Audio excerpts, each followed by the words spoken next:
Bonjour à tous, bienvenue chez Alex. Aujourd'hui, je vous présente... Eh les chats, arrêtez de vous battre! Eh oh! Oh putain, t'es qui toi?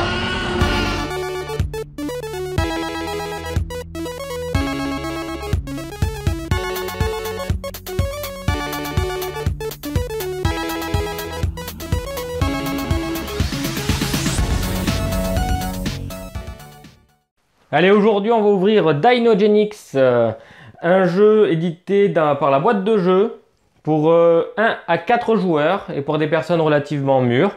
Et on s'oriente pour des parties d'environ 90 minutes. Et encore, là, pour le coup, c'est vu à la hausse. On a réussi à faire des parties bien plus courtes. Allez, ouvrons tout ça. Alors, on commence dans un premier temps avec un livret de règles, bon, rien de plus traditionnel. Celui-ci fait 27 pages. 27 pages dont il y a un mode solo. Vous allez avoir de la page 15 à la page 27 les cartes et les scénarios pour le mode solo du coup. Là, de suite, ça nous résume à plus que 14 pages de règles.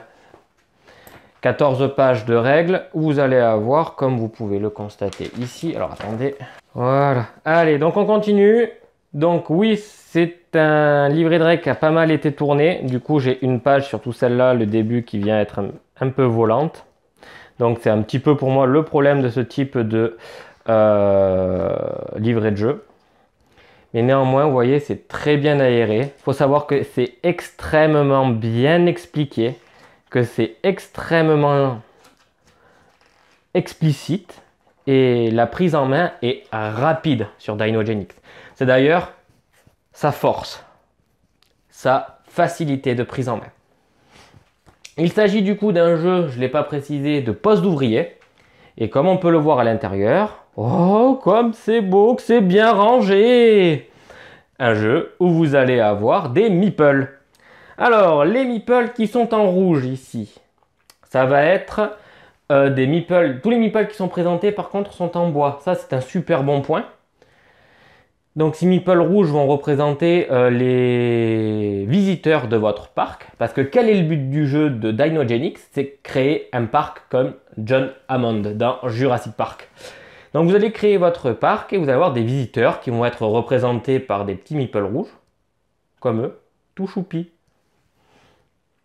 Vous allez avoir donc des grands meeples comme ça qui ont une forme plus humaine, j'ai envie de dire. C'est vos employés à vous parce que vous allez être dirigeant d'une grande entreprise qui va ouvrir et diriger un parc à dinosaures. Vous retrouvez effectivement dans la partie supérieure des tokens de monnaie qui sont largement suffisantes pour le jeu. Et il y en a largement assez, même à 4 joueurs. Ensuite, on va s'orienter sur ces petits jetons-là qui sont des jetons en forme de barrière parce que oui, il va falloir faire des enclos dans votre parc à dinosaures. Hein, on ne va pas mettre des bouffeurs de viande avec des véganes, hein, ça marche moyen généralement. Quoique généralement, c'est les bouffeurs de viande qui bouffent les véganes. Soit, passons. Vous allez avoir ensuite un petit sac qui est livré avec, dans lequel vous allez avoir une multitude de petites tuiles qui vont être des bâtiments qui vont venir se poser sur votre plateau joueur. Vous allez avoir des meeples qui vont représenter les dinosaures. Donc différents types de dinosaures. Vous avez ici des dinosaures mutants. Donc on va en prendre un. Voilà. Vous allez avoir les diplodocus, les triceratops. Ils sont super jolis, très bien faits. Voilà.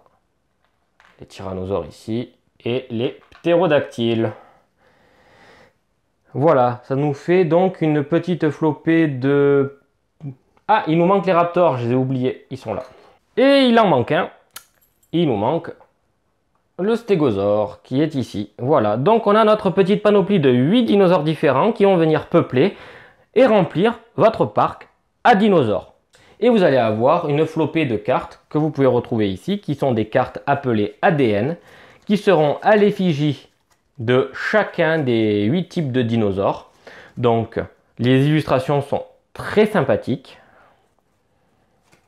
Le stégosaure, le brontosaure, j'ai dit diplodocus, bon, le brontosaure,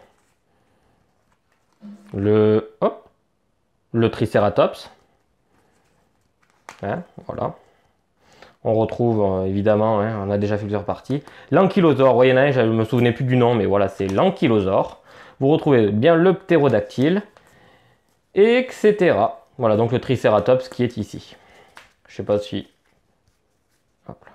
Voilà. Et le tricératops. Donc, les cartes sont de très bonne manufacture. Enfin, il manque juste le petit fini de protection en surface. Je trouve qu'il est ici lié. Il n'est pas très marqué. Mais ça donne des cartes qui sont très jolies, très lisses. Le Raptor qui nous manquait. Voilà. Donc, c'est un très bon matériel. J'aime beaucoup. Je vous ferai découvrir plus tard comment marche une carte ADN dans le monde de Dinogenix. Sous ce fratras, on retrouve d'autres types de cartes qui sont les cartes Breaking News. Ce sont des cartes d'événements qui vont venir rythmer la partie. Vous avez ce type de cartes là qui vont être les cartes des T-Rex corrompus. On ne les conseille pas pour les premières parties, mais vraiment ça vaut la peine. Jouer avec, c'est très fun. Il y a dans ces cartes Breaking News des cartes à retirer pour le mode solo. Vous inquiétez pas des masses, mais il faut en retirer certaines. Puis de toute manière, les scénarios vont vous dire avec quel type de carte il faut jouer aussi. Et vous avez ensuite les cartes de corporation, qui sont des cartes très puissantes qu'il va falloir débloquer pour pouvoir les jouer. Avec, je trouve, à chaque fois un design qui leur est propre. Et je trouve que la patte graphique utilisée est super sympa. Voilà, donc là pour toutes les cartes, on ne va pas s'étendre trop dessus. C'est la même qualité que les cartes ADN et que les cartes Breaking News. Un très bon produit, du moins largement suffisant. Et dans tout ça, voilà, ah oui, une petite paire de dés, très sympathique. Et des cartes évidemment d'aide de jeu qui sont super bien faites. C'est un très beau résultat pour les aides de jeu. J'adore. Vous avez d'un côté comment ça se passe, donc un tour de jeu, une saison exactement si vous préférez, et derrière les différents types de dinosaures et leur effet. Très bien. Et dans tout ça, en fait, vous voyez, c'est super bien rangé, hein, c'est une super production. On va passer maintenant au plateau de jeu. Oh, quelle chance! Encore, c'est pas trop foutoir là, hein? Quelle idée intéressante aurait été d'avoir un insert pour le coup, au lieu d'une flopée de petits sacs. N'est-ce pas? À part ça, le plateau de jeu est gigantesque. Très bien aéré en même temps et suffisamment explicite pour que tout le monde puisse le voir lorsque tout le monde est sur la table, autour de la table. Et il est de très bonne qualité, il est très joli, il n'y a absolument rien à redire dessus. Vous avez des plateaux joueurs, je vais en sortir qu'un. Ah, ça commence à devenir un peu le Bronx là d'un coup. Hein. Pareil, même qualité, donc ils sont perforés, ça permet d'y rentrer les petits cubes à l'intérieur. Hein, voilà. C'est très bienvenu puisque... Donc ça, c'est pas le plateau joueur, pardon, hein, c'est un plateau général qui va reprendre l'ensemble des joueurs, pardon, et qui va rythmer le rythme de la partie parce qu'elle se joue en 7 saisons Dinogenix, la boîte de Dinogenix. Et comme je disais, c'est perforé, troué, de manière à pouvoir avoir aucun problème pour la tenue si la boîte, le plateau vient à bouger. Ça, c'est une superbe bonne idée. Les plateaux joueurs viennent juste après. Donc exactement pareil que le plateau de la piste de réputation qu'on a vu juste avant. Pareil, c'est perforé. Et on va avoir notre petit curseur qui va se monter. Et on n'aura aucun problème si on vient à passer dessus, etc. Vu que le meeple en bois, là, le cube en bois ne bougera jamais. Vous avez donc deux zones qui sont bien délimitées, avec un récapitulatif donc, du type de dinosaure. Vous allez avoir des bâtiments qui vont se construire exclusivement ici, et d'autres qui vont se construire exclusivement là. Voilà, le carton utilisé est bien épais, il fait très bien le taf, et c'est très agréable aussi visuellement. C'est un très beau matériel. Mais alors par contre, quelle déception, il n'y a pas d'insert. Du coup, ben, ça vole un peu comme ça dans la boîte. Heureusement, non. J'ai fait autrement. Je vous reviens tout de suite, je vous montre comment j'ai fait. Voilà, alors juste avant d'aller plus loin, j'ai, avec tout ce fratras, oublié de vous présenter quelques petits détails. Déjà, j'ai retrouvé comment ça s'appelle ces petits jetons-là. Ce sont des jetons qui s'appellent Scandale. Ça, c'est quand vous allez chercher des ADN de dinosaures enfouis dans le cimetière, par exemple, ou vous faites des choses mauvaises, ou alors que vous avez des touristes qui viennent à se faire bouffer. Parce que oui, ça arrive dans Dinogenix de perdre des... Ben, en fait, des clients, quoi. Ouais. Faire gaffe à ça. Il y a des jetons un petit peu particuliers, donc c'est suite à des événements et pour les scénarios, c'est suffisant. Il n'y a pas besoin de plus, ils sont qualitatifs. Et ça aide à la mise en place de la partie. Suivant le nombre de joueurs que vous êtes, vous allez venir sur le plateau principal, par exemple. On va prendre que cette partie-là, ça suffit largement. Vous avez ici un +4. Si vous jouez à 3 joueurs, vous mettez un jeton ici. Si on prend de l'autre côté, que ça vous parle un peu plus, imaginons qu'ici, vous jouez à 2 joueurs. Vous allez devoir bloquer ces options-là. Voilà. Ça sert à équilibrer le plateau de jeu en fonction du nombre de joueurs autour de la table. Bien, ceci étant dit, j'ai encore oublié de vous montrer quelque chose. Enfin oublié, pas vu, comme j'ai dit, avec tout ce bordel. Comment on fait? Voilà, donc je reviens à ma piste de réputation ici. Je vous ai dit que c'était limité par un nombre de saisons dans la partie. Et comment on fait pour s'y retrouver? Il y a 2 plateaux qui sont mis à disposition. Ici, pour y jouer jusqu'à 4 joueurs, qui est le plateau B. Et pour y jouer de 1 à 3 joueurs, c'est ce plateau-là. Et vous venez en fait le faire glisser avec une partie active, la partie à venir. Et ça permet d'anticiper tout simplement les parties qui vont suivre au cours du jeu. Voilà, et arriver à la saison 7, la fin de partie, etc. Voilà, là je vous ai montré tous les plateaux de jeu.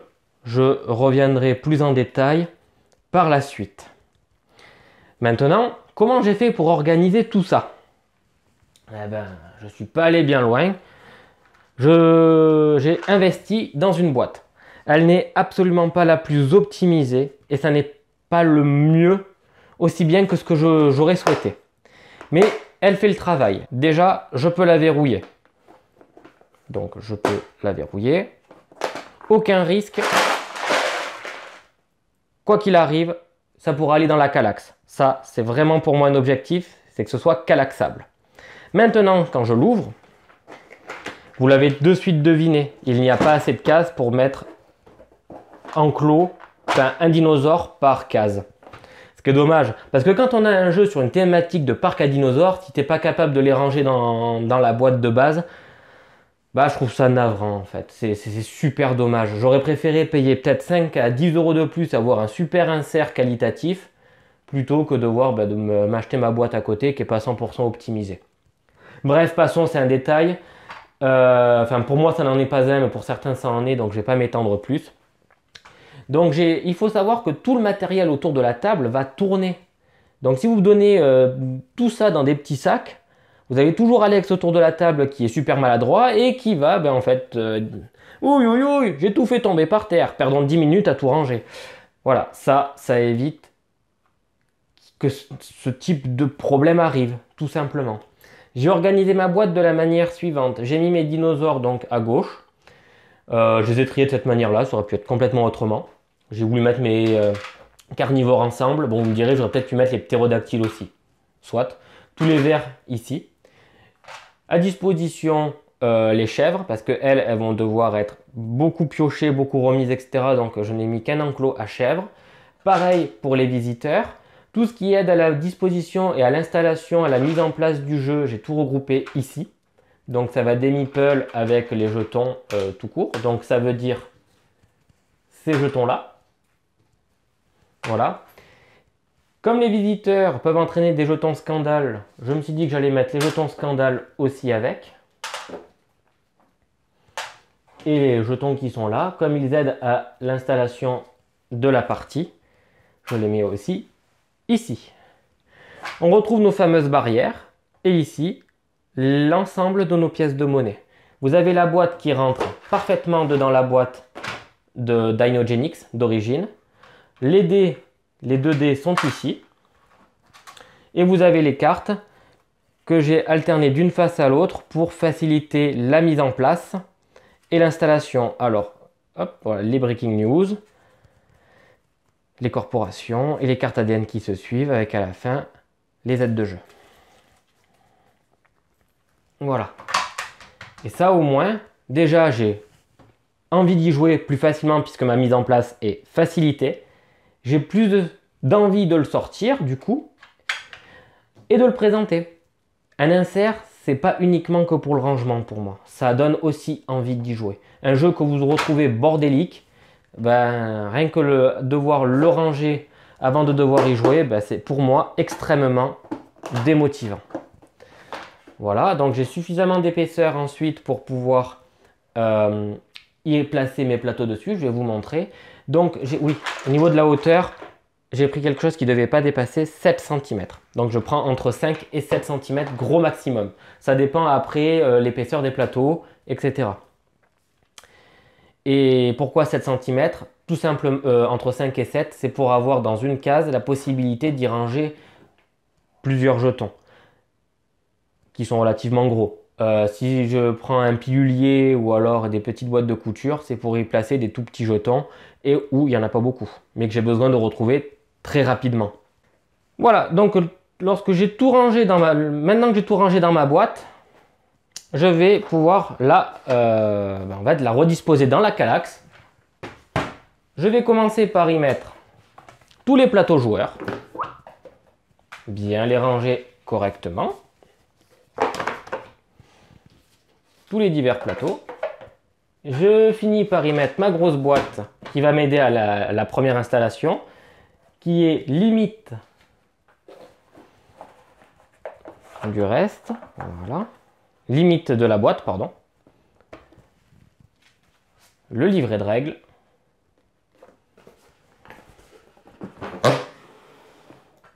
Je range.